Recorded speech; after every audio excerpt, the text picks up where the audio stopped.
Puji Tuhan, Shalom. Kita bersyukur kalau pada saat pagi hari ini kita masih boleh ada sebagaimana kita ada. Kita percaya semua karena kasih dan anugerah Tuhan. Dan pada saat ini kita akan datang kembali untuk memuji membesarkan nama Tuhan.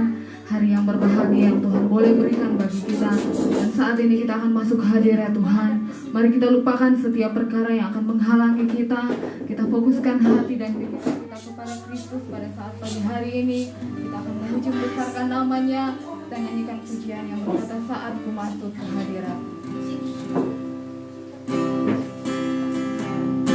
Mari kita bangkit berdiri.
Bapa kami yang bertata dalam kerajaan surga, Bapa yang kami panggil Engkau di dalam nama Tuhan Yesus Kristus.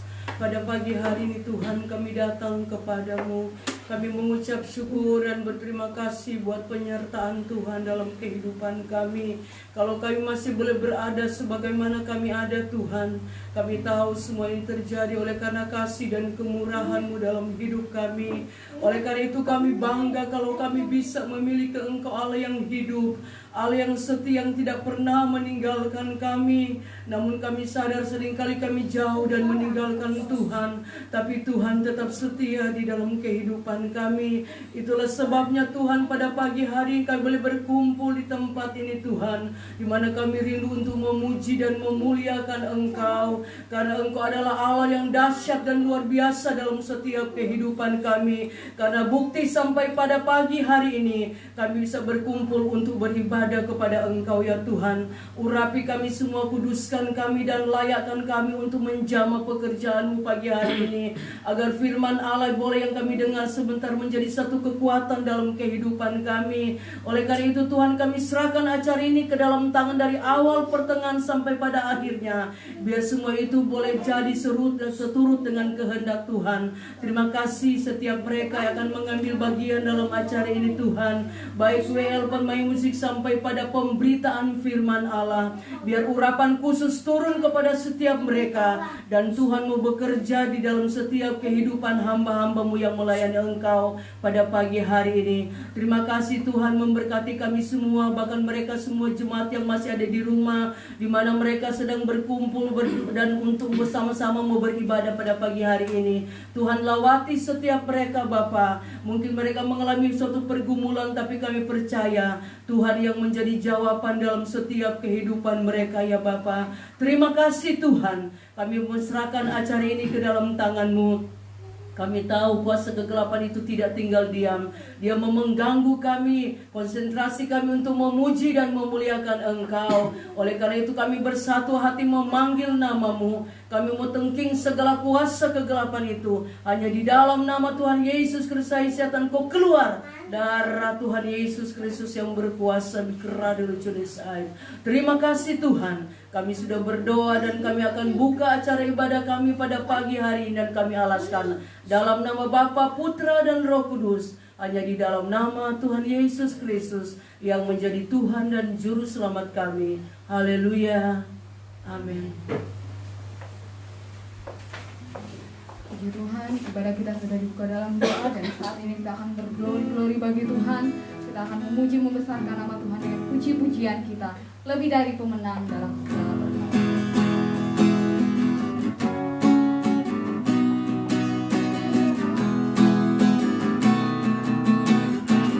Kita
pujian, bangkit serukan nama.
Yesus yang menyelamatkan kehidupan kita. Dan saat ini kita akan memberikan korban persembahan kita, tanda kita beribadah kepada Tuhan. Sambil persembahan dijalankan, kita nyanyikan pujian yang berkata, Dialah segalanya, Dia bagi.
Dalam setiap kehidupan kita, walaupun ada banyak tantangan yang harus kita hadapi, tetapi kita tidak perlu takut karena Tuhan menyertai kita.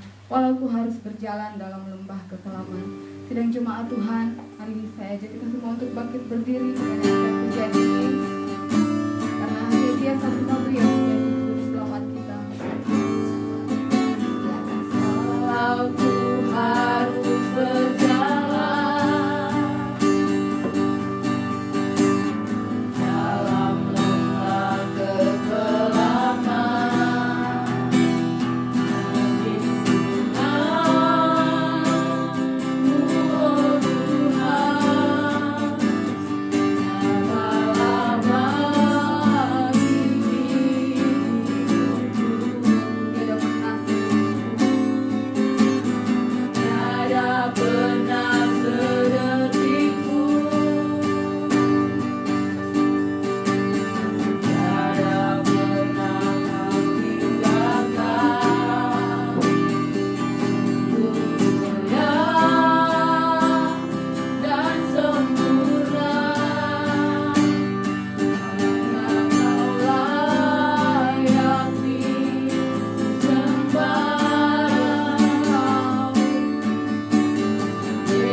Haleluya. Terima kasih Tuhan, pada kesempatan pagi siang hari ini kami boleh diberikan kekuatan kesehatan semua karena kemurahan-Mu.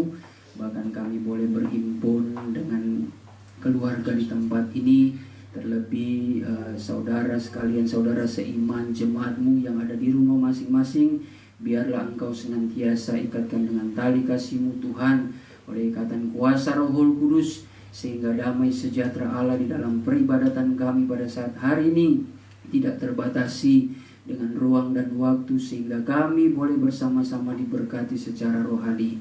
Terpujilah nama-Mu, Engkau memberkati setiap tangan-tangan yang sudah memberikan dengan penuh sukacita, baik itu perpuluhan, korban tatangan, ucapan syukur. Engkau sumber pancaran berkat yang akan memberkati dalam segala kebutuhan keperluan anak-anak-Mu yang senantiasa mengandalkan Engkau. Terima kasih Tuhan, saatnya kami mau belajar dan mendengar firman-Mu. Engkau urapi hamba-Mu dan urapi kami semua juga, agar kami boleh memiliki hati yang siap dikuduskan, sehingga karakter kami boleh dibentuk dengan kebenaran firman-Mu. Segala kuasa kegelapan yang mengintimidasi jalannya pemberitaan firman Tuhan, dengan berbagai cara kami tolak, hancurkan semuanya itu demi nama Tuhan Yesus Kristus. Setan iblis, engkau pergi keluar. Darah Tuhan Yesus yang berkuasa. Rai bidisidik rai dalawala rai. Terima kasih Tuhan, terpujilah nama-Mu. Kami siap untuk belajar akan firman-Mu demi nama Tuhan Yesus Kristus. Haleluya. Amin. Puji Tuhan. Ya, shalom bagi kita semua dan juga saudara yang ada di rumah masing-masing. Terpujilah nama Tuhan kalau kita semua boleh berada dengan kekuatan kesehatan yang baru, semua karena kemurahan Tuhan. Dan tentunya biarlah lewat kemurahan Tuhan ini kita memiliki kehidupan yang senantiasa melakukan kehendak Tuhan, bukannya malah melawan kehendak Tuhan. Baik, saya tidak akan berkomentar lebih panjang lagi. Kita buka di dalam kitab Wahyu. Kitab Wahyu pasal yang kedua. Wahyu pasal yang kedua, ayat yang ke-25. Wahyu 2 ayat yang ke-25. Untuk menghormati firman Tuhan, kita semua bangkit berdiri. Wahyu pasal yang kedua ayat yang ke-25 mengatakan begini: tetapi apa yang ada padamu, peganglah itu sampai aku datang. Puji nama Tuhan, silakan duduk. Saudara, ini merupakan suatu berita firman Tuhan yang disampaikan oleh Rasul Yohanes kepada bangsa Yahudi dan non-Yahudi pada masa dia hidup, di mana pemberitaan dari Rasul Yohanes ini tadinya pemberitaan bagaikan lembu, kuat, kokoh, tetapi pelan dan penuh dengan kelembutan. Apalagi Rasul Yohanes ini adalah seorang rasul yang hidup dalam kasih. Dia sangat mengasihi Tuhan dan karakternya yang pendiam, pemalu dan penuh kasih. Sehingga terbawa perawakannya itu ketika dia juga menyampaikan firman Tuhan. Namun itu berbeda ketika dia sudah mengalami pembuangan, pengasingan di Pulau Patmos. Disitulah dia menerima wahyu daripada Tuhan, sehingga pemberitaannya, singkat cerita, dia kembali kepada di kota Efesus. Disitulah dia memberitakan suatu kebenaran yang begitu keras, begitu tegas. Bahkan dia tidak pernah kompromi dengan pelajaran-pelajaran yang menyesatkan. Ya, mungkin kita masih bingung apa sih yang dimaksud dengan pelajaran yang menyesatkan.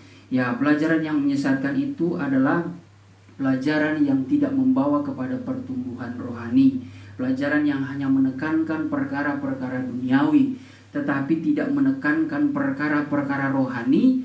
Sehingga ketika kebenaran itu menekankan perkara-perkara rohani, otomatis ada suatu pembersihan. Pembersihan ini, saudara, akan membawa kepada penemplakan teguran-teguran yang keras. Dan kalau firman Tuhan ini menegur dengan keras, sesungguhnya bukan karena Tuhan membenci umatnya, tetapi justru Tuhan sangat mengasihi umatnya. Kenapa dengan templakan yang keras? Supaya mereka memiliki iman yang sehat. Jadi di sini kita bisa merenungkan, kalau ada iman yang sehat, kalau ada iman yang tidak sempurna, berarti ada gereja Tuhan yang tidak sempurna imannya dan imannya sakit. Nah, iman yang sakit itu selalu saya sampaikan berulang-ulang ya, beberapa minggu ini itu selalu saya gambarkan dengan karakter umat manusia yang sudah memiliki kasih yang menjadi dingin. Kasih yang menjadi dingin di sini adalah kasih yang pertama-tama mengasihi Allah, tetapi sudah dingin, sudah beku. Ya, gambarannya seperti itu. Kasih kalau sudah menjadi dingin, maka itu akan memberi dampak bagi manusia sekitarnya. Nah, kalau kita sudah tidak ada hubungan yang intim dengan Tuhan, sudah menjauh daripada Tuhan, ya udah, maka itu akan memberi dampak di hubungan antar sesama. Sekalipun dia mencoba menutupi semuanya itu, namun tetap akan kelihatan. Bahkan itu akan mendukakan roh Tuhan. Kenapa, saudara? Karena memang orang-orang yang percaya itu senantiasa memiliki roh Tuhan. Kalau kita selidiki, memang ada firman Tuhan mengatakan bahwa nyawa manusia itu, roh yang diberikan kepada manusia, artinya nyawa dalam Salinan Lama, itulah yang menjadi pelita Tuhan. Sehingga kita dapat mengerti roh yang ada di dalam kita. Ini saya belum berbicara Roh Kudus ya, tetapi nyawa kita, roh yang ada di dalam diri kita yang menghidupkan kita ini sebenarnya kan sudah jatuh dalam dosa, sehingga kita hidup di dalam tubuh yang fana. Dan tentu kehidupan kita tanpa firman Tuhan akan syarat dengan perbuatan cabul, perbuatan najis, pikiran najis, terus hati yang kotor, dan itu akan mempengaruhi cara-cara kita memperlakukan orang. Jadi pikiran yang najis ini bukan berarti selalu berkaitan dengan hubungan seks bebas seperti itu, tidak. Tetapi hubungan pikiran yang najis ini ada suatu kemunafikan. Jadi mungkin di depan orang baik, namun di belakang itu jahat. Nah, itu merupakan pikiran yang najis. Mungkin di hadapan manusia, bahkan di dalam gereja, bahkan seperti saya, saudara bisa menilai saya ini pendeta, hamba Tuhan, bisa menyampaikan firman Tuhan. Saudara bisa menilai, oh ini orang kudus. Belum tentu. Karena di mata Tuhan itu telanjang dan nyata. Terlihat semuanya, segala kebusukan setiap umat manusia. Jadi sekalipun saya hamba Tuhan, bukan berarti saya lolos dari kehidupan yang najis dan kotor. Ada juga. Cuma ya itu kembali lagi kepada Tuhan. Makanya kita harus perhatikan ya. Kalau kita kembali lagi kepada jemaat yang ada di Tiatira ini, jemaat yang ada di Tiatira ini adalah jemaat yang tadinya berdiri di atas kebenaran firman Tuhan. Namun mereka terpengaruh oleh pelajaran yang salah yang mengajarkan mereka untuk menyembah berhala. Lalu mereka senantiasa mencampurkan ajaran-ajaran yang daripada Tuhan dengan ajaran-ajaran yang dari perintah-perintah manusia. Nah, ini yang terjadi di jemaat Tiatira. Makanya sempat ditegur oleh Tuhan. Tuhan menyatakan dirinya pada ayat yang ke-18 ya, di perikop yang menjadi perikop kepada jemaat di Tiatira, Wahyu 2 ayat yang ke-18 mengatakan, tuliskanlah kepada malaikat jemaat di Tiatira, inilah firman anak Allah yang matanya bagaikan nyala api dan kakinya bagaikan tembaga. Nah, saudara, ternyata Tuhan menggambarkan dirinya dan Tuhan menyuruh tuliskan kebenaran ini kepada jemaat di Tiatira. Bahwa sesungguhnya firman dari anak Allah ini ternyata digambarkan seperti matanya yang bagaikan nyala api. Kalau di dalam Ibrani 12 ayat yang ke-29 ya, kalau tidak salah, coba kita tolong bacakan. Ibrani 12 ayat yang ke-29, sebab Allah kita adalah api yang menghanguskan. Ya, sebab Allah kita adalah api yang menghanguskan. Dalam perjanjian lama Allah adalah yang cemburu.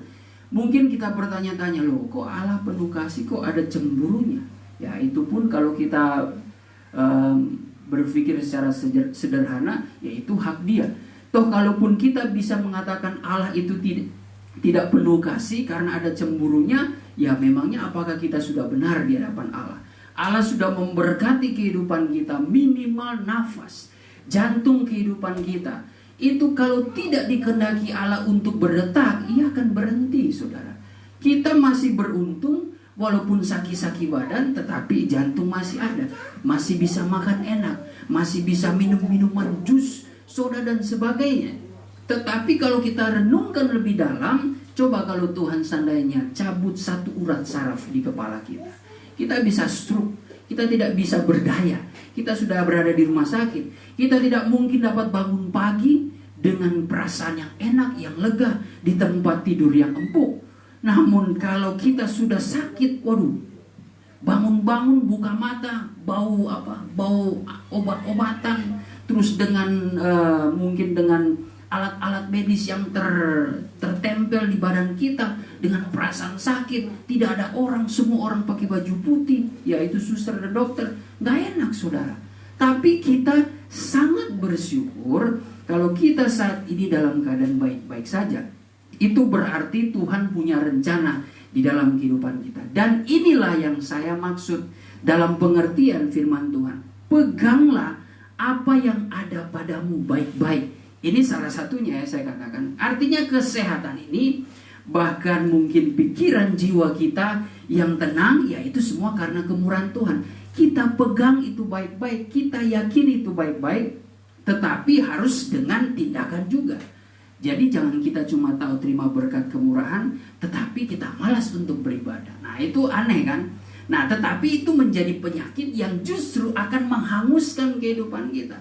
Sebab mata Allah itu dikatakan firman Tuhan, mata Allah tertuju kepada orang-orang yang benar, yang meminta tolong dan berharap kepadanya. Kalau kita ini adalah orang-orang benar, maka tentu kita akan senantiasa diawasi oleh Tuhan. Kalau kita ingat di dalam Mazmur 139 ayat yang ke-7 ya, ayat yang ke-7 coba kita tolong bacakan.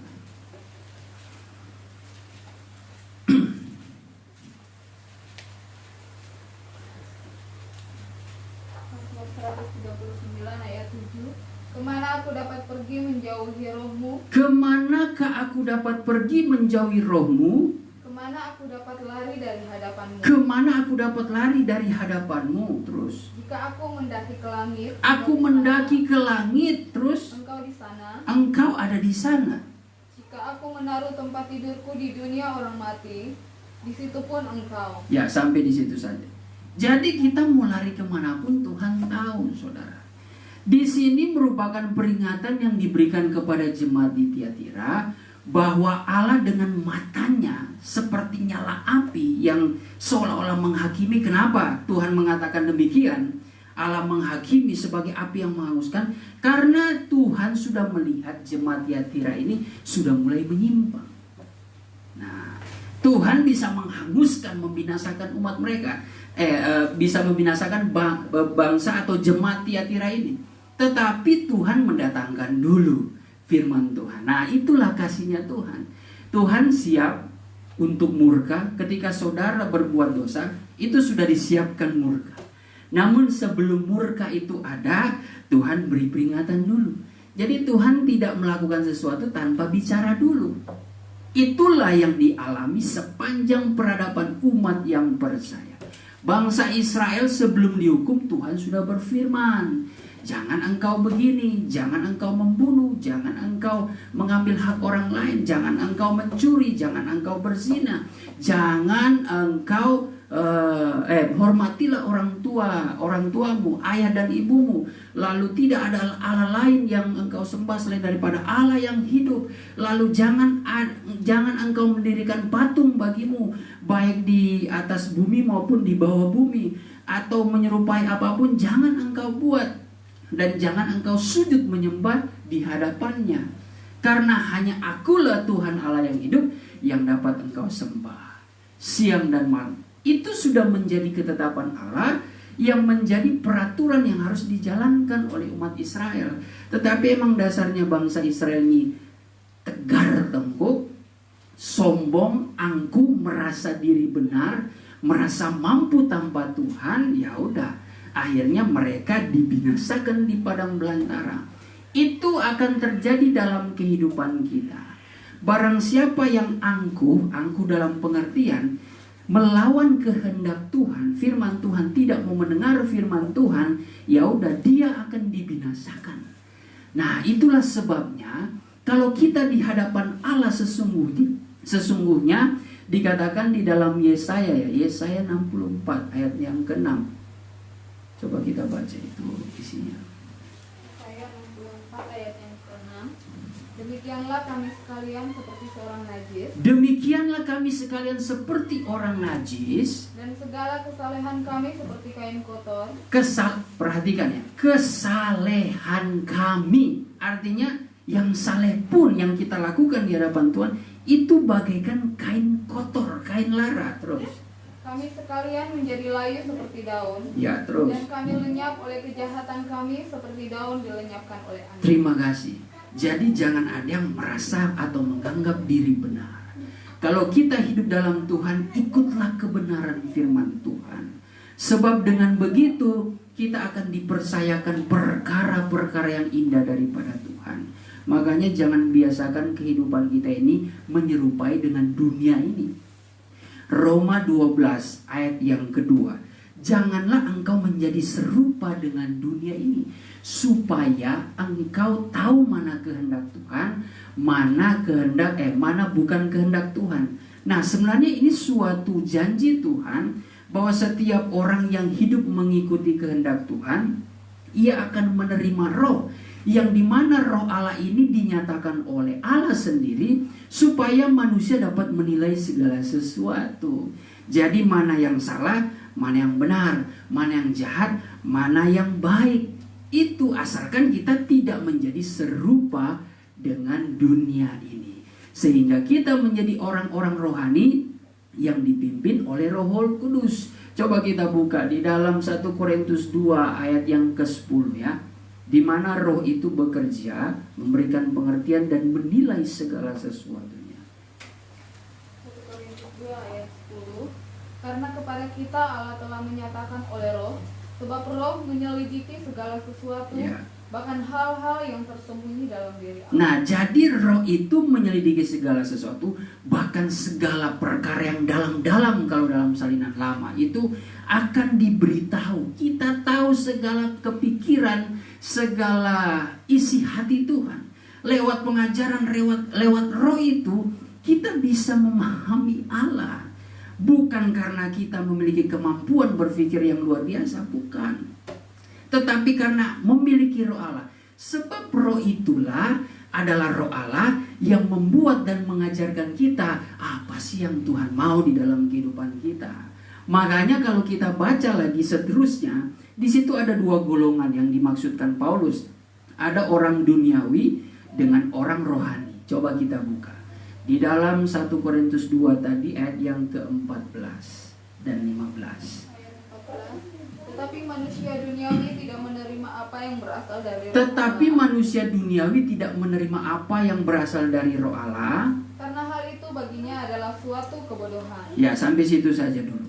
Jadi manusia duniawi enggak nerima yang namanya roh Allah. Orang Kristen, gereja Tuhan lahir daripada roh Allah. Sebelum kita lanjut, coba kita buka di dalam 1 Yohanes. 1 Yohanes pasal yang keempat. Ayat yang pertama sampai ayat yang kelima. Tidak mengapa, 1 perikop sampai ayat 6. Roh Allah dan antikristus saya bacakan. Jadi nanti hamba Tuhan musik tetap keep aja tadi di 1 Korintus 2. Roh Allah dan roh antikristus. Jadi antikristus ya, anti yang namanya Kristus. Saudara-saudaraku yang kekasih, janganlah percaya akan setiap roh, tetapi ujilah roh-roh itu. Apakah mereka berasal dari Allah? Sebab banyak nabi-nabi palsu yang telah muncul dan pergi ke seluruh dunia. Demikianlah kita mengenal roh Allah. setiap roh yang mengaku bahwa Yesus Kristus telah datang sebagai manusia berasal dari Allah. Dan setiap roh yang tidak mengaku Yesus tidak berasal dari Allah, roh itu adalah roh anti daripada Kristus. Dan tentang dia telah kamu dengar bahwa ia akan datang, dan sekarang ini ia sudah ada di dalam dunia. Jadi orang-orang yang memiliki roh anti Kristus, yang kejam, yang memberontak, yang tidak mau dengar firman Tuhan, dia sudah ditunggangi oleh roh anti Kristus. Ya mungkin agak tajam ya, tetapi ya saya harus menyatakan ini. Kalau kita merasa ada pemberontakan terhadap firman Tuhan, ya rasa-rasa aja. Berarti itu ada suatu kasih Tuhan menegur lewat firman Tuhan saat ini. Kalau ada rasa-rasa kita meremehkan firman Tuhan, jangan-jangan sudah ada roh anti Kristus. Kan saya sudah pernah katakan, di dalam dunia ini ada 3 roh yang bekerja. Roh manusia, roh emosi, roh Tuhan, dan roh setan. Makanya manusia ini kadang-kala di antara roh Tuhan sama roh setan. Kadang kalau manusia yang tidak percaya kebenaran, dia pergi ke roh setan. Makanya kalau sakit ke dukun, paranormal, terus pergi ke tempat-tempat orang pintar, percaya ini, percaya itu, dapat menyembuhkan, dan sebagainya. Itu udah roh setan yang membodohi dia. Tapi kalau di dalam roh Tuhan, semuanya itu tidak percaya akan hal-hal perkara dunia.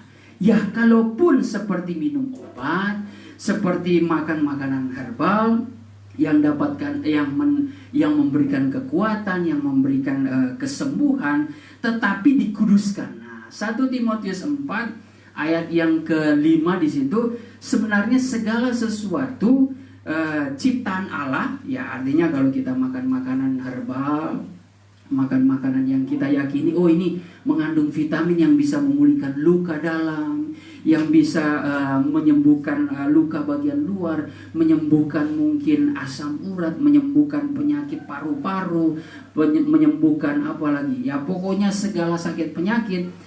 Itu semua baik, adalah ciptaan Allah. Tapi harus kita terima, didoakan dulu, dikuduskan dengan firman Tuhan, supaya segala sesuatu itu mampu berhak atau layak kita konsumsi karena sudah dikuduskan, saudara. Coba kita baca dulu 1 Timotius 4 ayat yang ke-4 dan 5. 4 ayat yang ke-4. Oh, yang 4. Karena semua yang diciptakan Allah itu baik dan sesuatu pun tidak ada yang haram. Ya, semua yang diciptakan Allah itu baik dan tidak ada yang haram. Jika diterima dengan ucapan syukur. Jika diterima dengan ucapan syukur terus.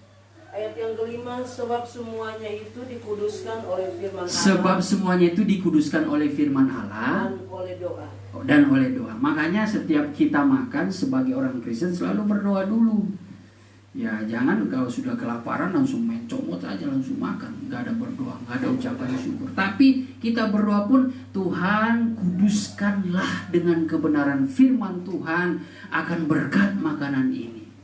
Supaya kalaupun ya ada makanan yang bikin sakit perut, ya itu ternyata sudah dikuduskan, sudah didoakan, akhirnya jadi menyehatkan tubuh.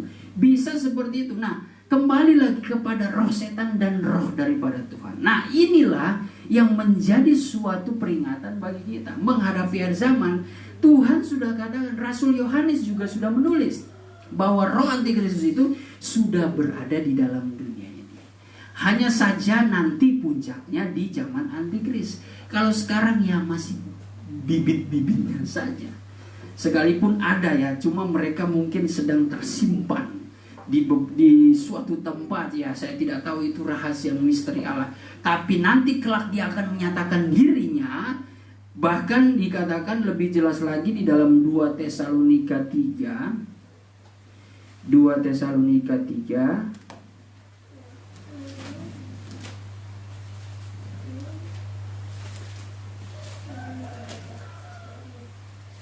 2 Tesalonika 2 maksud saya.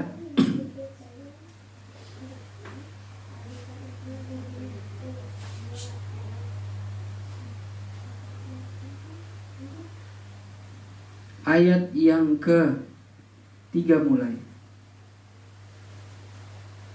2 Tesalonika 2 ayat yang ketiga, janganlah kamu memberi dirimu disesatkan orang dengan cara yang bagaimanapun juga.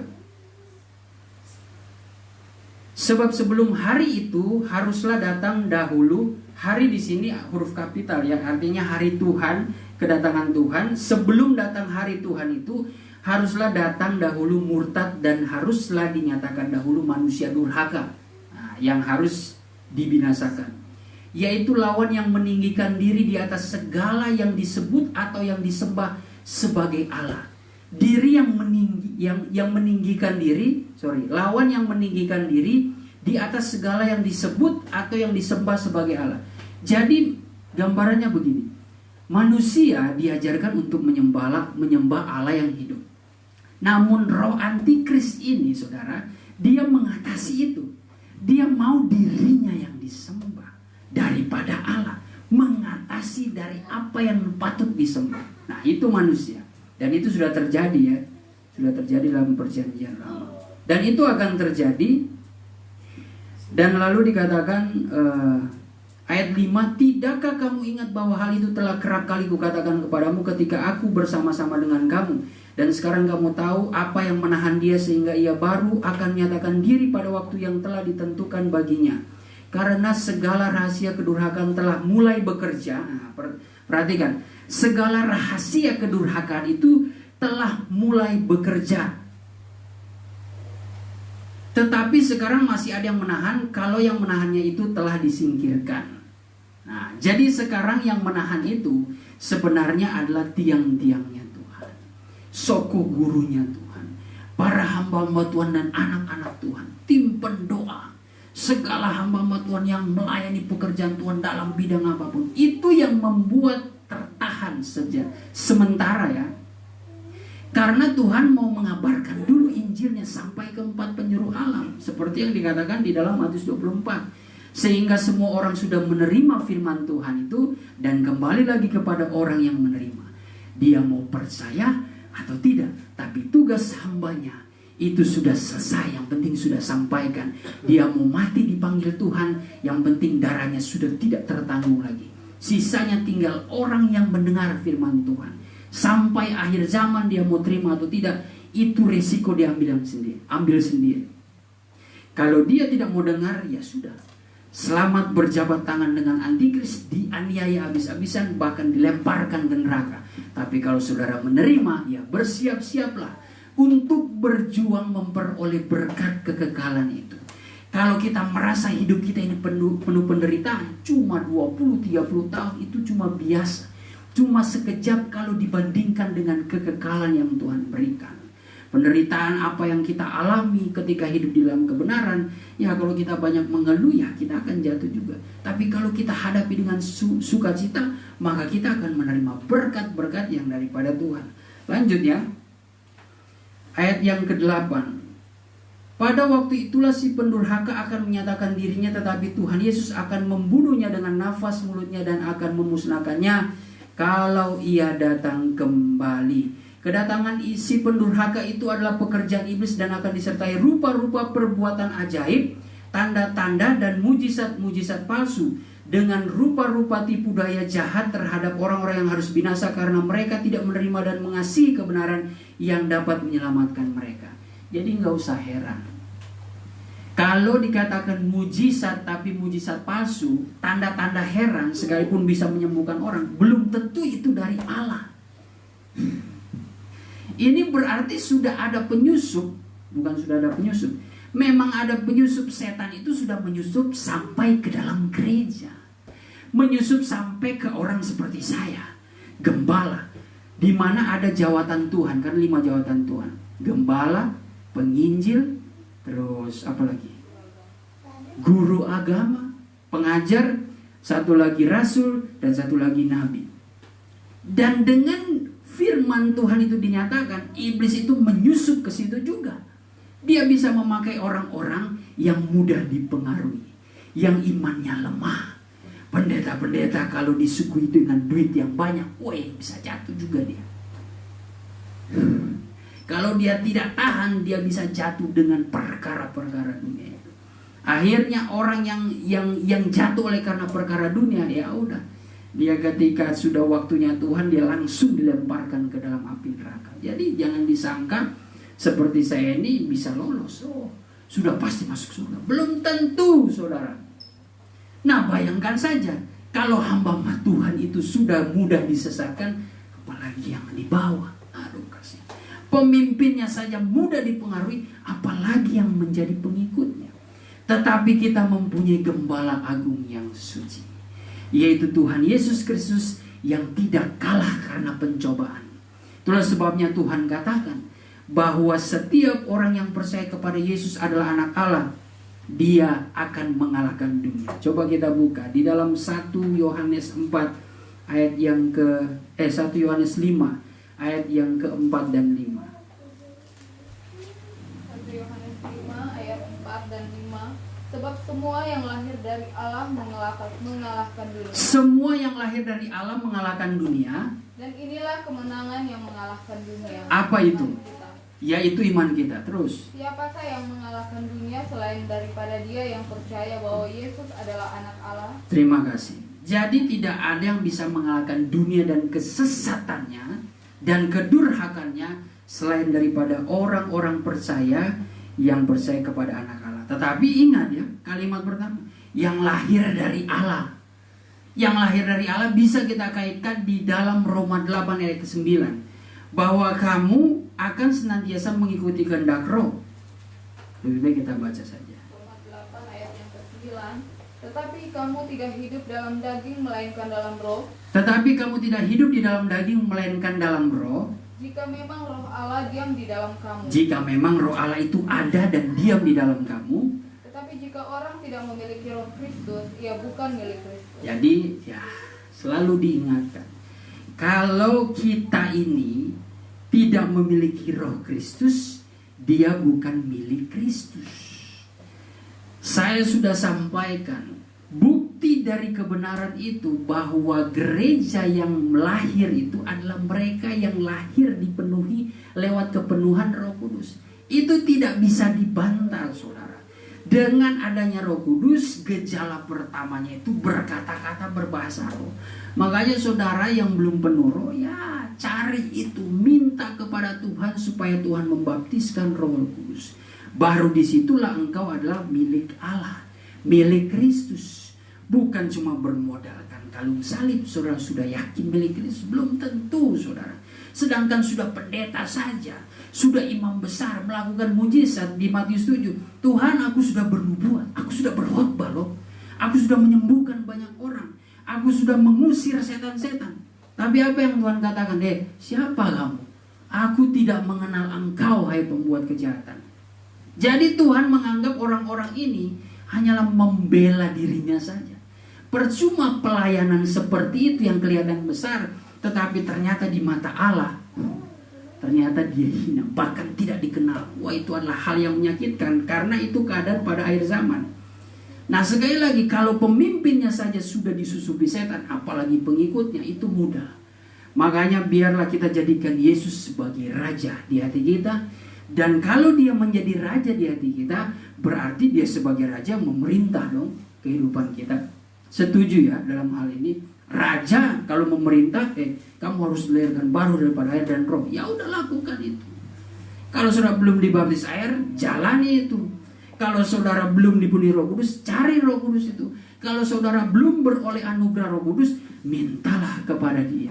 Itu merupakan perintah Tuhan. Barulah kita bisa mengatakan, mungkin kita bisa melakukan, aku anak raja, engkau anak raja. Dari sekolah minggu saja mereka sudah bisa menyanyikan itu.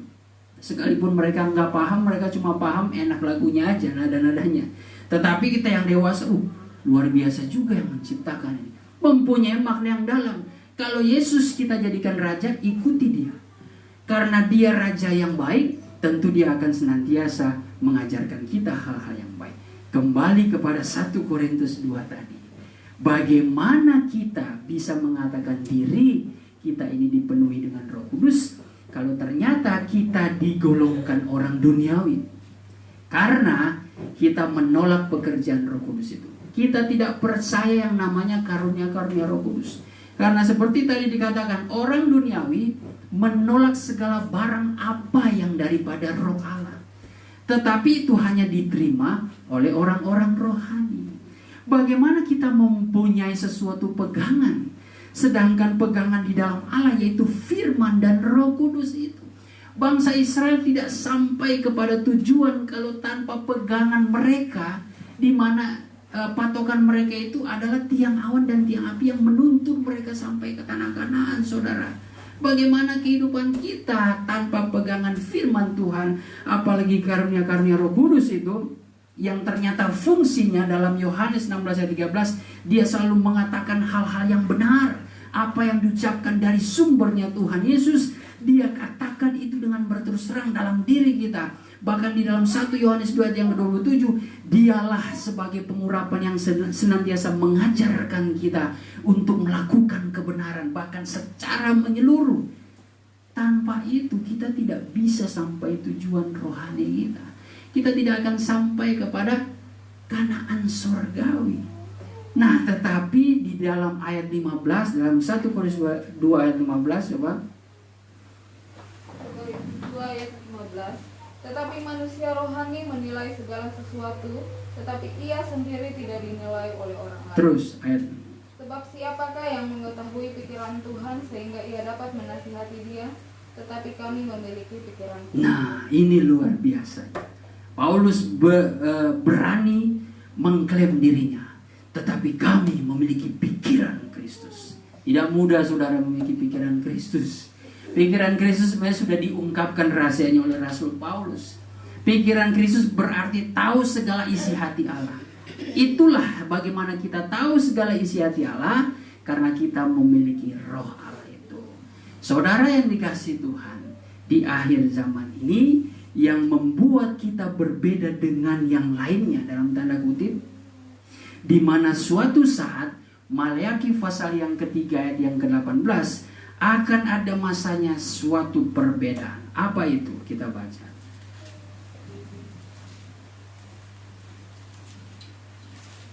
Ayat ketiga ayat yang ke-18. Maka kamu akan melihat kembali perbedaan antara orang benar dan orang fasik. Antara orang benar dan orang fasik. Antara orang yang beribadah kepada Allah dan orang yang beribadah kepada Allah dan orang yang tidak beribadah kepadanya. Nah, akan ada perbedaan. Orang yang cinta ibadah dengan orang yang tidak cinta ibadah. Itu pasti akan ada perbedaannya. Ya, cuma itulah, semua segala sesuatu yang baik semua bersumber daripada roh Allah. Kalau kita betul-betul lahir dari Allah, ya tentu kita hidup di dalam pimpinan Roh Kudus. Makanya kan selalu saya katakan, Roma 8 ayat 14 mengatakan setiap orang yang dipimpin oleh Roh Allah adalah anak Allah. Jadi kalau tidak dilahirkan kembali daripada air dan roh, mau mengatakan dirinya anak, waduh, GR sekali saudara. Nah, di sini kita akan melihat akhir zaman itu semakin jelas. Paulus juga mengatakan memang di antara kamu akan ada perpecahan. Seolah-olah Paulus mengatakan, ini apakah Tuhan membiarkan ada perpecahan? Ya karena manusia itu sendiri sebenarnya sudah diingatkan oleh firman Tuhan. Tapi manusia kan terkadang memang diberikan kebebasan, dan terkadang mereka lebih memilih mengikuti kebenarannya. Akhirnya ya udah manusia sendiri kok yang menyebabkan perpecahan. Timbullah suatu perbedaan. Nanti satu masuk surga, nanti satu tertinggal. Nanti menyesal sudah keadaan seperti itu. Aduh Tuhan tolong saya. Baru dapat, kenapa ini istriku sudah tinggal baju. Tadi baru tidur bersama-sama dengan saya, tinggal baju dan pakaian yang tertinggal. Saya lihat si Joy sudah gak ada, tinggal bajunya. Saya cari, baru teringat firman Tuhan. Akan ada masanya keangkatan gereja. Di situ biar suruh mau nangis darah minta tolong. Seperti yang dialami orang di Matius 7. Siapa kamu? Makanya di saat-saat itulah adalah saat-saat yang terlambat. Tapi di saat-saat sekarang adalah saat-saat kesempatan yang baik bagi kita. Hidup ini adalah kesempatan.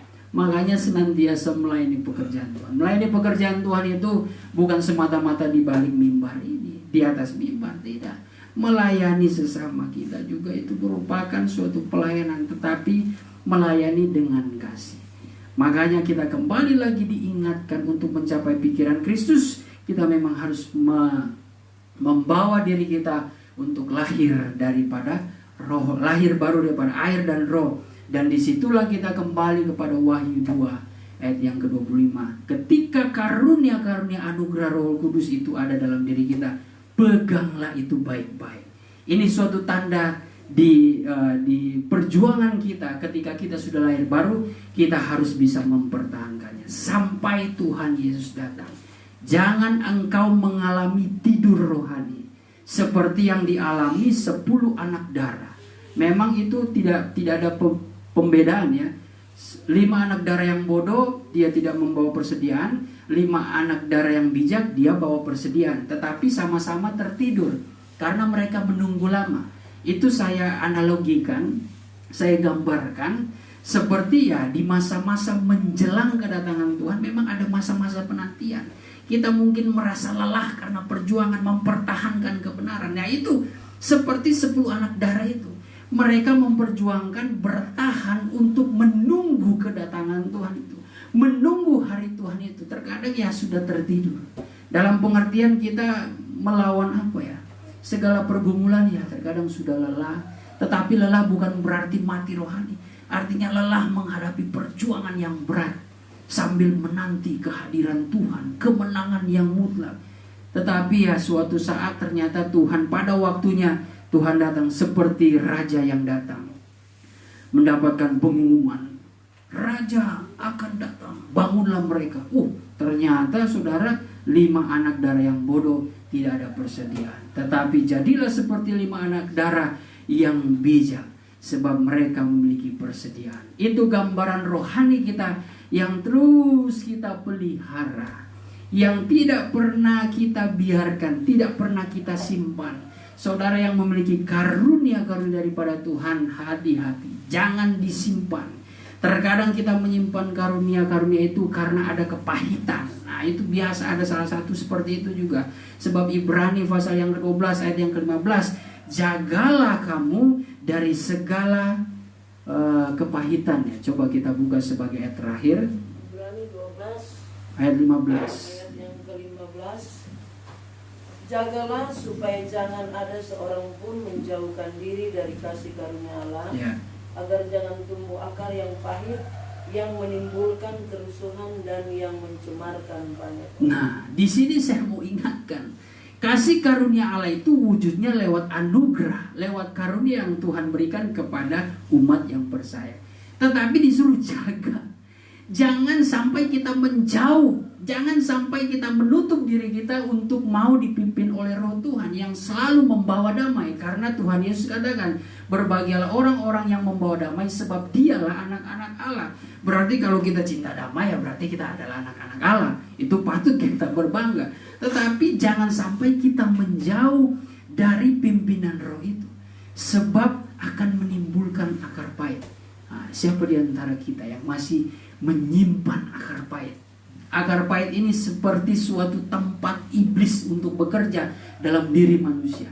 Akar pahit ini bisa menahan manusia yang sudah kena hukuman, mungkin kena tulah, dia kena sakit parah, rasanya mau mati tapi gak mati-mati. Ternyata masih ada akar pahit. Makanya tidak jarang juga hamba Tuhan ketika mau didoakan menyimpan dendam. Dendam, aku dendam kepada anakku, aku dendam kepada ibuku, aku dendam kepada saudara, aku dendam sama orang ini. Itu yang membuat dia tersiksa, mau mati susah, mau hidup pun segan. Nah, kita harus menjaga kehidupan kita menjauh, jangan sampai jauh daripada kasih karunia Allah. Karena nanti yang masuk, yang nabur itu iblis, seperti iblis menabur lalang. Nah, itu berbahaya kalau kita ada akar pahit, itu menimbulkan kerusuhan. Saudara kalau pelihara akar pahit, waduh, misalkan saya punya akar pahit dengan Antok, misalkan ada kepahitan, Antok mau buat baik atau jahat, tetap salah di mata saya.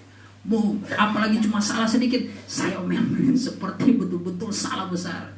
Atau mungkin saudara mungkin punya akar pahit dengan keluarga, itu semua dianggap negatif. Itu sangat berbahaya. Makanya akar pahit menimbulkan kerusuhan, bahkan mencemarkan banyak orang. kehidupan kita dibentuk, diajarkan supaya jadi berkat, bukan malah menjadi cemar di hadapan orang. Hati-hati. Itulah kenapa jangan sampai menjauhkan kasih karunia Allah. Dan itulah yang menjadi pegangan kita sebagai orang-orang percaya. Pertahankan itu sampai Tuhan Yesus datang. Saudara mungkin agak kurang nerima. Dikit-dikit ini khotbahnya Tuhan Yesus datang, Tuhan Yesus datang. Saya belum siap, saya belum kawin, saya belum ada anak, saya belum dapat hadiah, saya belum ada kekayaan dan sebagainya. Usaha saya belum berhasil Tuhan. Ya oke, itu pikiran yang normal saudara. Tapi di sini kan skalanya Allah firman Tuhan itu luas. Bukan serta-merta kedatangan Tuhan Yesus itu berbicara tentang kedatangan secara universal. Kedatangan secara pribadi bisa. Dalam pengertian ya memang ajar kita sudah harus kembali kepada Sang Halik. Itu juga dikatakan kedatangan Tuhan. Untuk menjemput kita saudara. Sebagai orang-orang benar. Tapi kalau di luar Tuhan, yang jemput itu langsung dibawa ke gua penantian. Tetapi orang-orang yang hidup benar di dalam Tuhan, dia langsung disambar oleh malaikat, langsung dibawa ke Firdaus. Nah, disinilah kita harus mengerti kedatangan Tuhan juga bisa diartikan seperti Matius 5 ayat yang ke-8 mengatakan, berbahagialah mereka yang suci hatinya karena akan melihat Allah. Ibrani 12 ayat yang ke-14 mengatakan apa situ ya? Sebentar, saya harus lihat dulu. Ibrani 12. Oh ya. Berusahalah hidup damai dengan semua orang Ya. dan kejarlah kekudusan. Sebab tanpa kekudusan tidak seorang pun akan melihat. Ya, jadi kedatangan Tuhan itu kan adalah suatu perjumpaan gereja dengan kekasihnya. Jadi kedatangan Tuhan itu juga berbicara berjumpa, melihat Allah, kemuliaan Tuhan. Setiap orang yang berjumpa dengan Allah itu ada berkat sukacita. Nah, berkat ini bisa dua hal.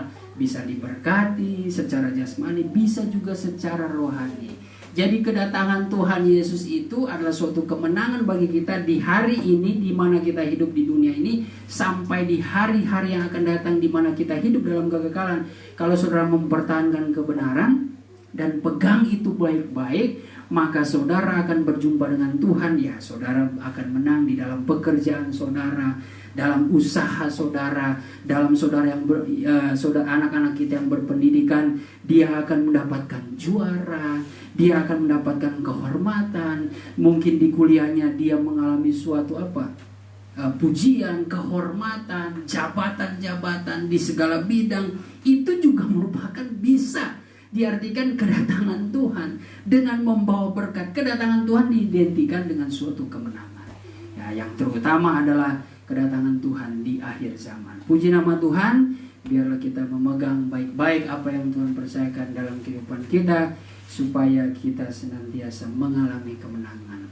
Terima kasih Tuhan, terpujilah namamu, Engkau yang sempurnakan kebenaran-Mu di dalam kehidupan kami, dan biarlah firman-Mu menjadi benih yang hidup, akan tertabur di tanah hati kami yang baik, dan itu boleh bertumbuh, berbunga, dan berbuah-buah di hadapan-Mu Tuhan, yang akan membawa kemuliaan bagi Engkau sebagai Yesus Kristus Tuhan kami dan juru selamat kami. Kemuliaan Allah Bapa akan senantiasa Engkau curahkan di dalam kehidupan kami, dan kami boleh merasakan kemenangan, kedamaian yang daripada-Mu. Saatnya kami mau menyembah Engkau dalam roh dan kebenaran. Layakan hidup kami, kuduskanlah kehidupan kami Tuhan dengan kemurahan-Mu, sehingga Engkau senantiasa memberikan kami pengertian, Engkau memberikan kami kekuatan yang baru. Terima kasih Tuhan, kami sudah berdoa. Haleluya, haleluya. Amin. Puji Tuhan.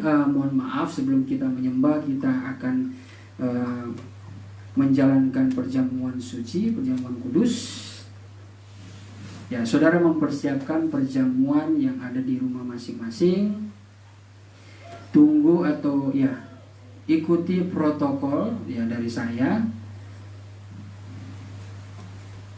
Namun sebelumnya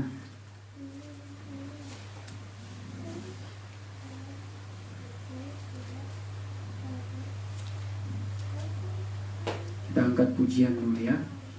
karya terbesar dalam hidupku, pengorbananmu yang selamatkanku.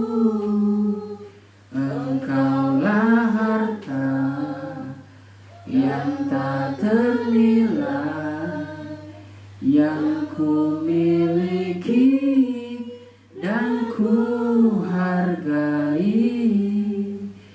Yesus, Engkau ku kagumi. Karya terbesar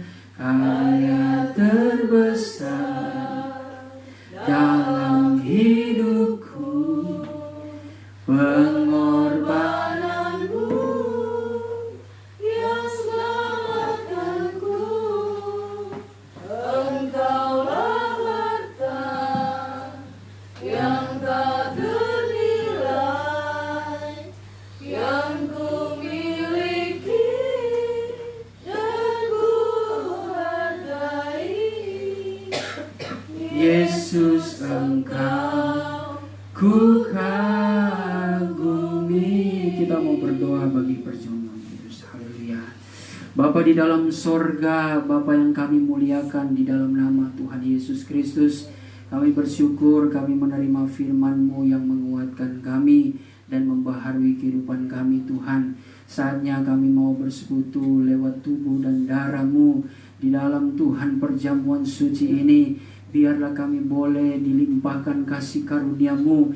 Engkau senantiasa memberikan kekuatan, kesehatan, kesembuhan, mujizat yang daripada-Mu Tuhan, melalui roti dan air anggur ini ya Bapa, yang melambangkan penderitaan dan kasih-Mu ya Tuhan, yang Engkau berikan bagi kami. Engkau rela mati bagi kami Tuhan, menyelamatkan jiwa kami daripada segala hukuman dosa yang membawa kepada maut. Oleh sebab itu, biarlah kami boleh menikmati berkat lewat perjamuan suci ini Tuhan, dan kami boleh memperoleh kehidupan yang kekal, memperoleh berkat-berkat sorgawi yang daripada-Mu. Sebab itu Tuhan, kiranya Engkau kuduskan, layakan kehidupan kami. Ampunilah atas segala dosa dan kesalahan kami Tuhan, tetapi baharui kehidupan kami senantiasa menurut kemurahan-Mu ya Bapa. Terima kasih Tuhan, kami akan siap untuk menerima roti dan air anggur ini, dan kami Tuhan memohon belas kasih-Mu untuk memberkati dan menguduskan roti dan air anggur ini Tuhan, demi nama Bapa, Putra dan Roh Kudus, yaitu di dalam nama Tuhan Yesus Kristus. Haleluya, haleluya, amin. Puji Tuhan. Ya, kita sudah doakan dan saudara juga sudah mendoakan. Ya, mungkin bisa dijalankan. Karya terbesar dalam hidupku, pengorbananmu yang selamatkanku. Engkaulah harta yang tak ternilai yang ku miliki dan ku hargai. Yesus, Engkau ku kagumi. Karya terbesar dalam hidupku, pengorbananmu yang selamatkanku. Engkaulah harta yang tak ternilai yang ku miliki dan ku hargai. Yesus, Engkau. Kita bangkit berdiri. Ku kagumi. Ya, dalam sikap doa mungkin saya beri kesempatan waktu untuk membuka.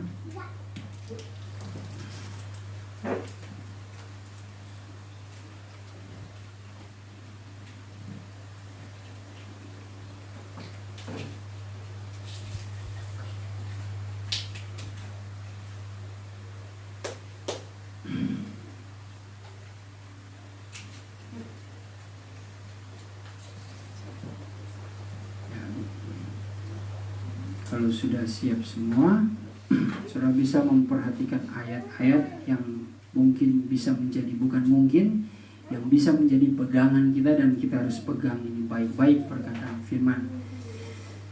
Ya, saya percaya saudara juga sudah siap di rumah, dan ikuti aba-aba dari saya. Kita akan mendengar firman Tuhan terlebih dahulu. Kita angkat roti kita sampai melewati kepala kita dengan tangan kanan. Sebelum kita makan, dengar firman Tuhan. Haleluya.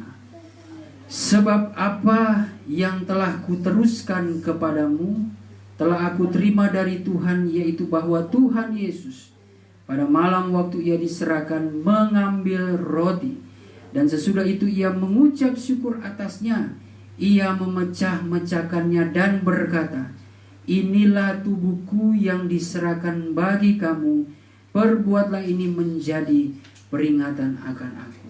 Makanlah dengan iman dalam nama Tuhan Yesus.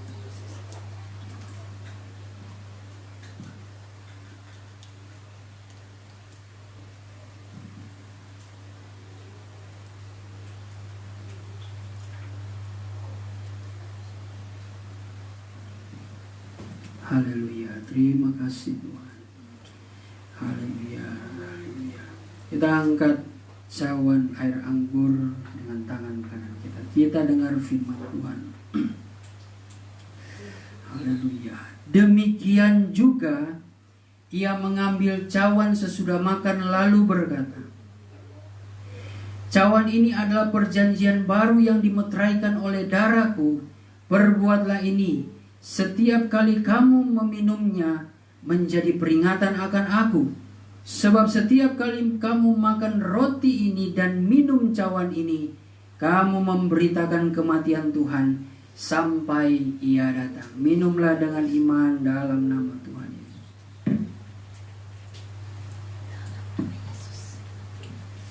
Haleluya, kita mau menyembah Dia. Haleluya. Oh, sungai dari penuhkanku,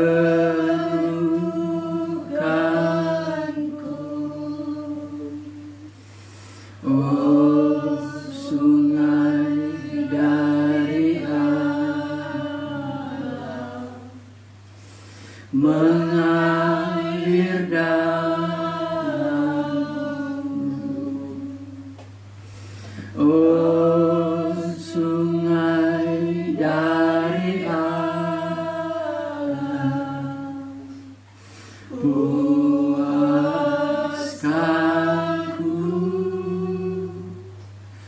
oh sungai dari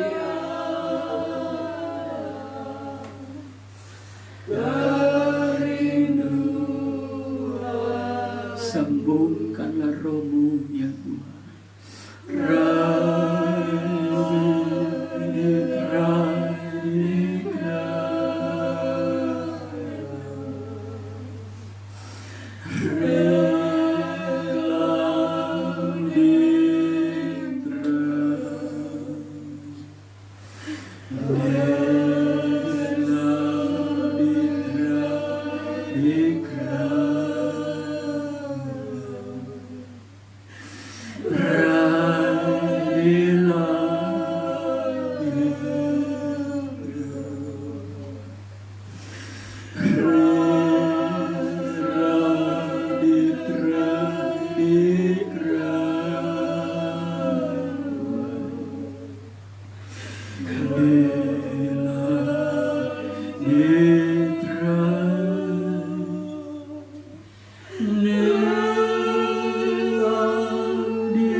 Sembahlah Dia dengan hati yang bersungguh-sungguh.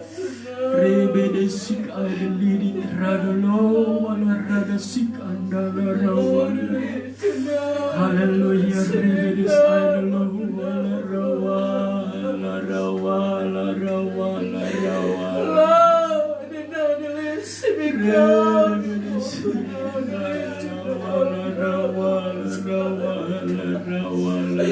Akulah gembala yang baik, gembala yang baik menyerahkan nyawa dikasih segala domba-domba. Hai hambaku dan anak-anak, sejahtera dan berbahagialah kamu karena aku ada di tengah-tengah kamu.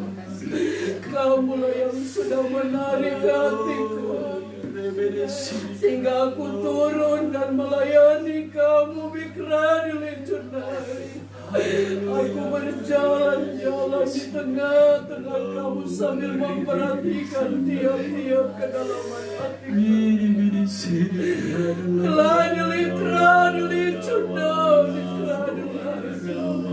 Aku kenal tiap-tiap kamu, hambaku dan anak-anakku.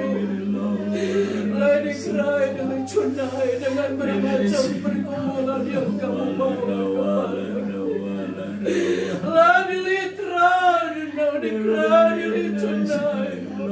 Tidakkah kamu tahu bahwa aku sangat mengasihi kamu,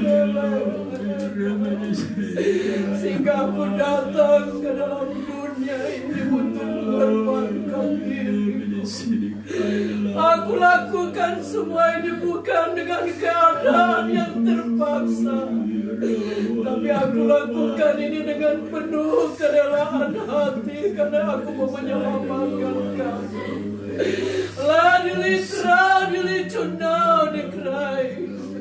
Pengorbanan yang aku lakukan ini hambaku dan anak-anakku, karena aku tidak mau satu di antara kamu akan binasa, melainkan semua akan beroleh selamat.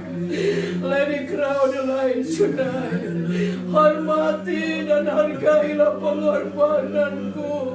Pada 2000 tahun yang lalu aku mati di atas bukit Golgota. Aku tidak bersalah dijadikan salah. Aku tidak berdosa dijadikan dosa. Karena untuk menebus dosa isi dunia ini termasuk kamu di dalamnya. Nedili Tunai, aku ingatkan, jangan sampai kamu kembali menyalibkan aku pada kedua kalinya. Ladili Trai, menyerahlah kamu dengan sungguh-sungguh, agar kamu dapat merasakan kehadiranku di tengah-tengah kamu. Lady Come Tonight, hambaku dan anak-anakku, firmanku sudah datang di tengah-tengah kamu. Adakah kamu yakin bahwa firmanku itu adalah aku sendiri? Mikrodili Tunai, sebab itu terimalah dan lakukanlah dalam hidup kamu, agar kamu dapat melihat dalam hidup kamu ada aku, dan apa yang menjadi pergumulan permasalahan hidup kamu, aku yang menangani semuanya.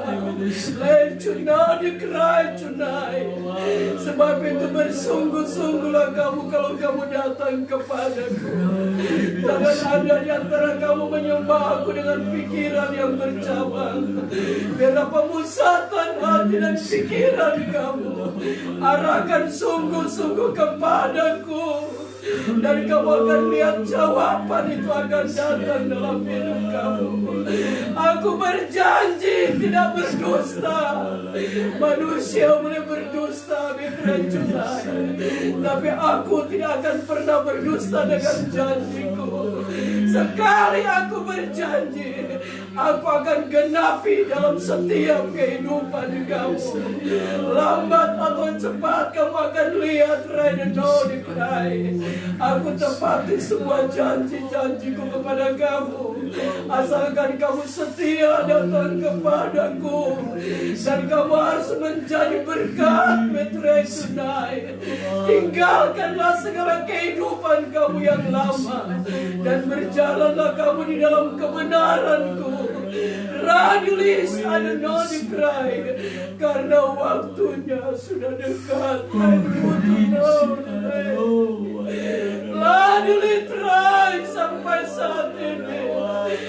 tetap menunggu keteracunan pertobatan kamu yang sungguh kepadaku, hambaku dan anak-anakku. Apabila aku datang, aku menjemput gerejaku adalah kamu.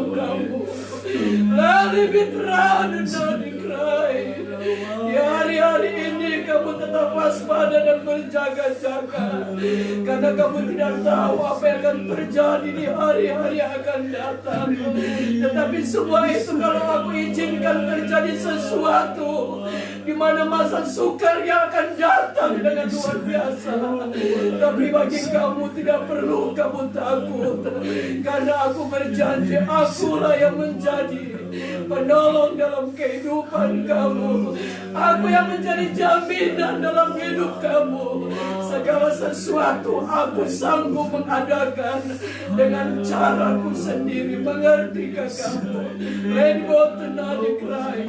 Melangkahlah kamu dengan iman di dalam dunia ini. Kamu akan melihat mujizat-mujizat yang besar.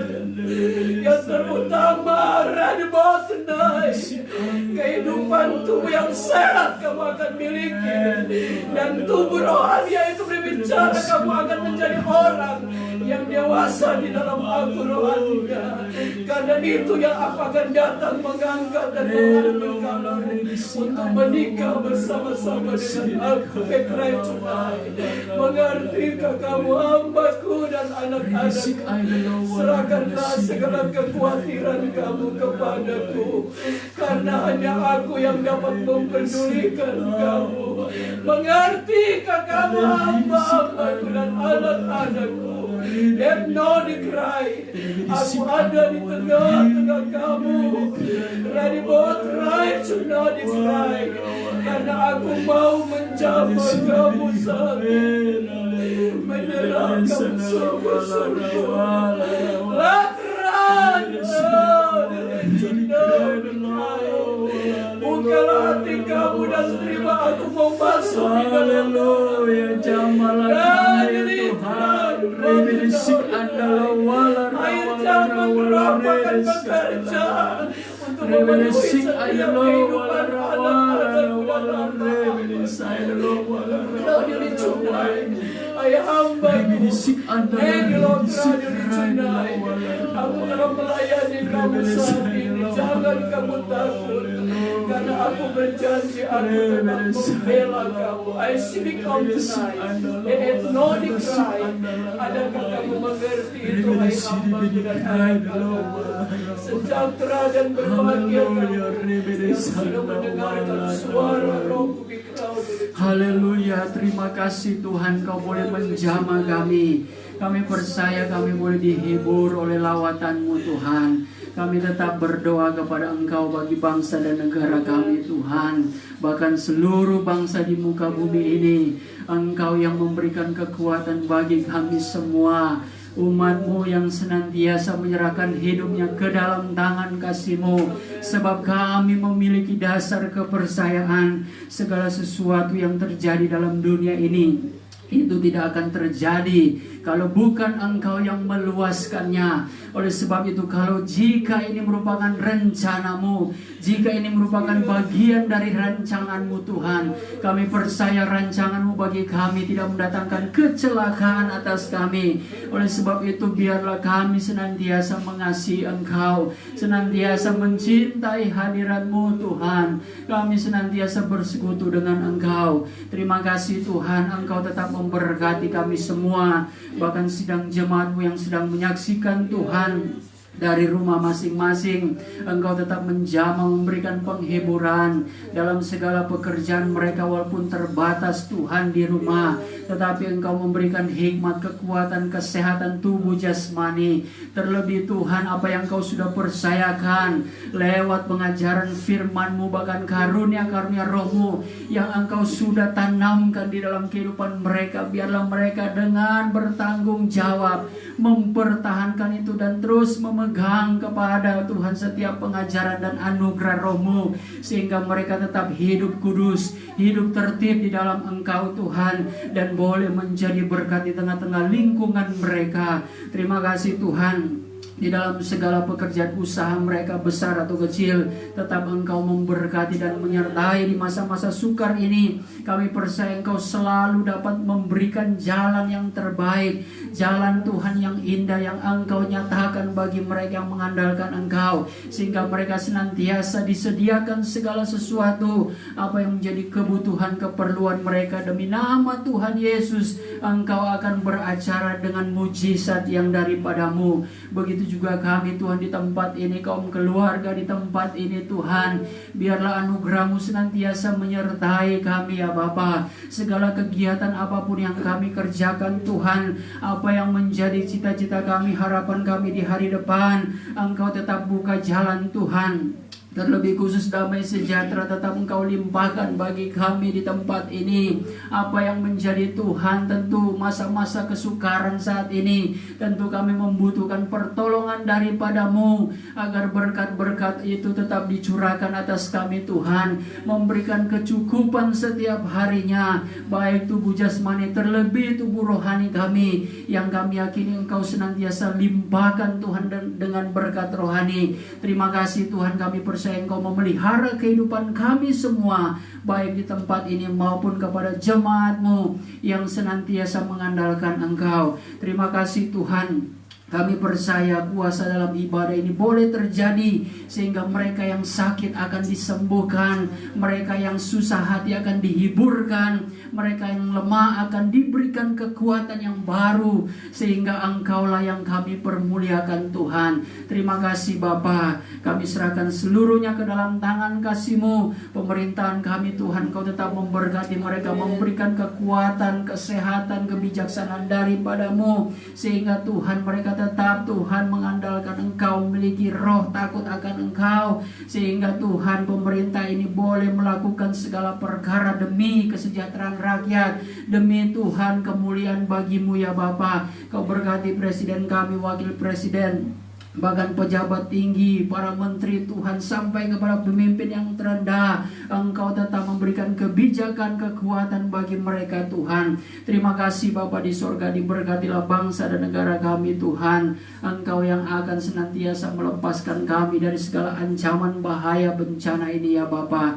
Terima kasih Tuhan, tidak terkecuali juga dengan bangsa-bangsa yang lainnya. Engkau juga tetap turut campur tangan bagi mereka. Terpujilah nama-Mu Tuhan. Inilah yang menjadi doa kami pada saat hari ini. Dan kami teringat Tuhan, bagi setiap kami yang mungkin Tuhan telah Engkau tambahkan 1 umur lagi pada bulan lalu, Engkau yang akan memberkati, mengembalikan kekuatan baru. Engkau pertambah-tambahkan kesehatan Tuhan, pertambah-tambahkan dan limpahkan kasih karunia-Mu, berkat jasmani terlebih berkat rohani, memberikan hikmat bagi mereka Tuhan, tua muda. Engkau tetap pelihara kehidupan anak-anak-Mu ini Tuhan, sehingga mereka boleh melihat bahwa kemuliaan mujizat-Mu tetap menyertai kehidupan anak-anak-Mu ini Tuhan. Terima kasih Bapa, kami sudah berdoa dan akan menutup ibadah kami pada saat hari ini. Haleluya. Terima kasih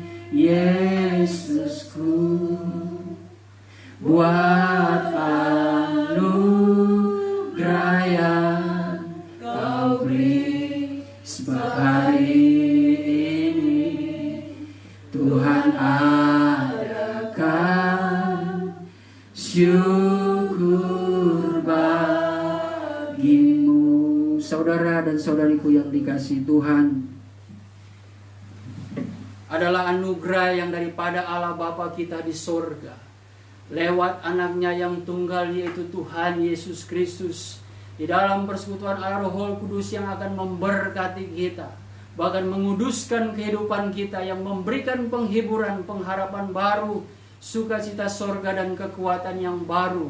Berkat ini akan menjadi kemenangan atas hidup kita, mulai hari ini, esok, sampai Tuhan Yesus datang kembali menjemput gerejanya di atas awan-awan, dalam kemuliaan yang kekal sebagai Raja di atas segala raja. Haleluya, haleluya.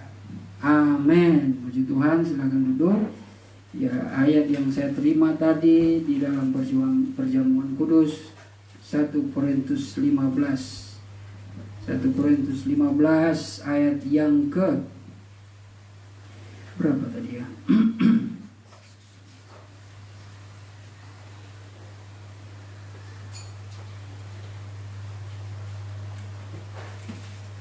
1 Korintus 15. Oh ya, 1 Korintus 15 ayat 33. Janganlah kamu sesat. Pergaulan yang buruk merusakkan kebiasaan yang baik. Oh haleluya. Nanti saya dilarang bergaul. Maksudnya bergaul dengan pemahaman ajaran-ajaran yang tidak mendatangkan kebaikan, yang mendatangkan penyesatan ya. Jadi mungkin sebagai pemimpin rohani harus membatasi untuk bergaul, untuk mengadopsi ajaran-ajaran yang tidak sesuai dengan kehendak Tuhan. Itu secara rohani. Ya, walaupun secara tubuh jasmani, walaupun manusia, saya sebagai sudah berkeluarga, tidak ada yang mustahil. Jikalau lemah imannya, wah bisa ditunggangi iblis, bisa saya bergaul bebas dengan orang lain. Itu tidak ada yang mustahil, tapi tidak ada yang mustahil juga. Kalau kita hidup dalam kebenaran, Tuhan senantiasa melindungi supaya hidup kita agar tidak menjadi cemar bagi banyak orang. Puji nama Tuhan. Mungkin satu orang lagi, kalau mau meti apa? Ayat yang tadi dapat. Hah? Mazmur 90 ayat 12. Oh coba baca. Mazmur 90 ayat 12 apa?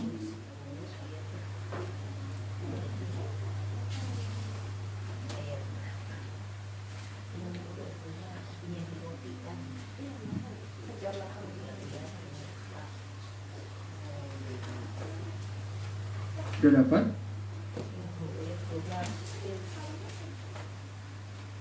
Ajarlah kami menghitung hari-hari kami sedemikian, hingga kami beroleh hati yang bijaksana. Diajarkan untuk menghitung hari-hari dengan penuh harapan kepada Tuhan. Jadi ukur-ukur hari-hari itu supaya memperoleh bijaksana di dalam firman Tuhan. Jadi menghitung hari untuk merenungkan kebaikan Tuhan. Jangan merenungkan yang lain-lain. Boleh kok semua. Dan ukur jalan. Kalau mau dia apa? Matius 10 ayat 32. Apa itu? Setiap orang yang mengakui aku di depan manusia, aku juga akan mengakuinya di depan Bapakku yang di sorga. Berarti memang ya diingatkan kembali supaya mama senantiasa mengakui mujizat Tuhan itu ada. Amin. Pribadi Yesus itu senantiasa menolong, kuasanya selalu ada. Kalau Ibu Enji apa? Kereta bilang itu Filipi 4 ayat 19. Apa tuh? Allahku akan memenuhi segala keperluan Amin. Oh. dan kekayaan semua yang ada Amin. dalam Kristus Yesus. Sabar saja menanti. Janji Allah pasti akan terjadi.